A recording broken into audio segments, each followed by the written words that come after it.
Okay, so in today's video, we're going to walk you through the setup of your school defaults page.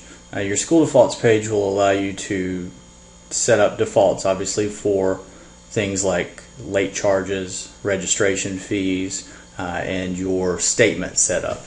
So let's go ahead and get started. To get there, we're going to go through our admin and then our settings menu. And then on this menu on the left, we're going to go to school defaults. And then you'll see your different options here. So you have your registration charge, your tuition discount method, your late charge, your statement type, and then your receipt printing type. Okay, so now these values are going to be different from school to school. Every school seems to have their own different way of doing it. So what I put here obviously isn't written in stone, but I'm just going to kind of give you an idea of how these different options work. So let's go ahead and start with our registration charge.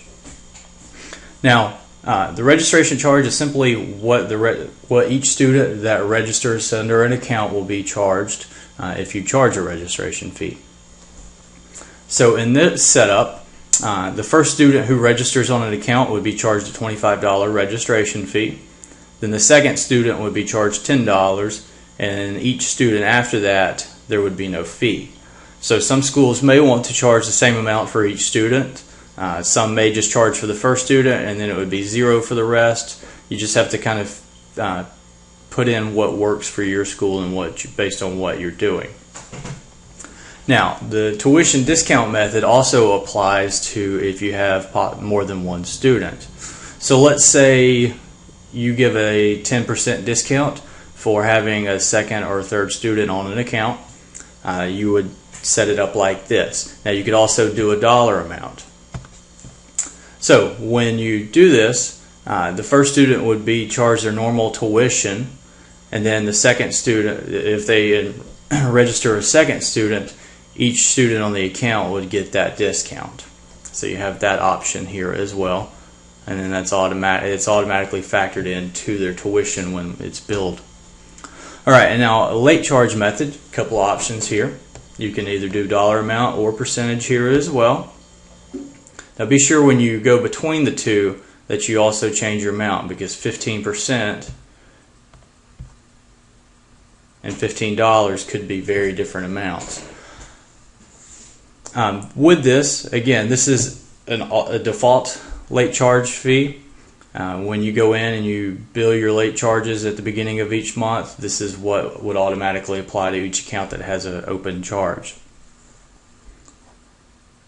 Now, the next option here is to hide the total accounts, or a total number of accounts and students on the main menu.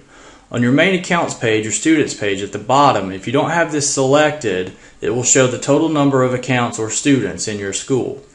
A lot of schools don't want that to be seen. They don't want their other employees to see it, or they may not want parents who happen to be standing at their desk looking onto your computer screen to see that.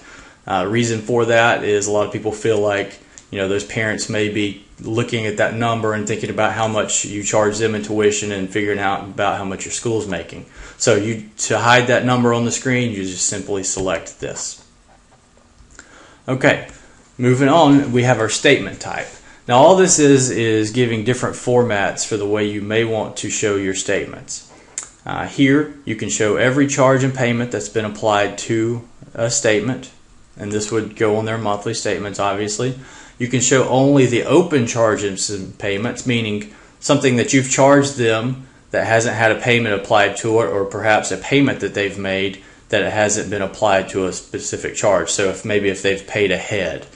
Or you can show only the open charges, meaning only charges that they've been charged and have not been paid or had a payment applied to them would show up on their statement. Over on the right, you can show a running balance or an item balance. Again, these are all going to be your school's preference. And then at the bottom you have your receipt printing options. Just refer to your printer to see what type you need to select here. So when you get done setting this up or making changes, always be sure to hit Save Changes before you leave the page. If you don't, you're going to lose your information. You're going to end up coming back and having to do it again. So just click the Save Changes button. It'll let you know right here. Save changes have been saved and you're ready to go. Hit Home and you're done. Again, if you have any questions, certainly give us a call and we'll be happy to walk you through this over the phone. Thank you.